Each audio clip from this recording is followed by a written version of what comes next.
La République démocratique du Congo, comme le VPM le disait tout à l'heure, a un rôle éminemment central, 9 pays voisins.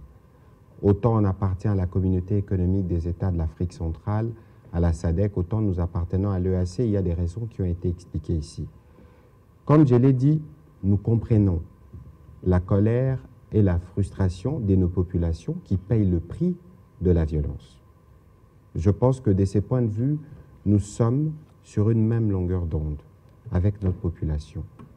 Deuxièmement, nous pensons aussi et nous sommes convaincus que ce n'est pas par la violence qu'on va régler les problèmes. Parce que une chose est de manifester. On peut manifester parce qu'on veut manifester, mais une autre, dans un contexte à conflit ouvert avec les Rwandais, qui est doué particulièrement dans la mauvaise manipulation. Vous avez vu l'exemple de cette église qu'on a présentée comme une église d'une seule communauté. Après, je ne sais pas s'il existe une église où il n'y a que les seuls membres d'une communauté qui vont, parce que l'église est censée retrouver tout le monde.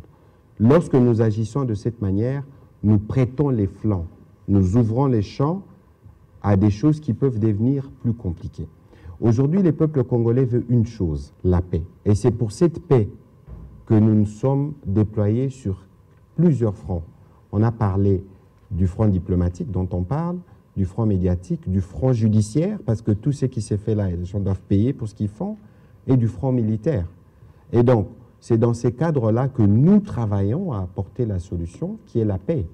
Et donc, aujourd'hui, le peuple a certes droit de s'exprimer. Nous avons les devoirs de les écouter, mais ici, nous sommes sur la même longueur d'onde.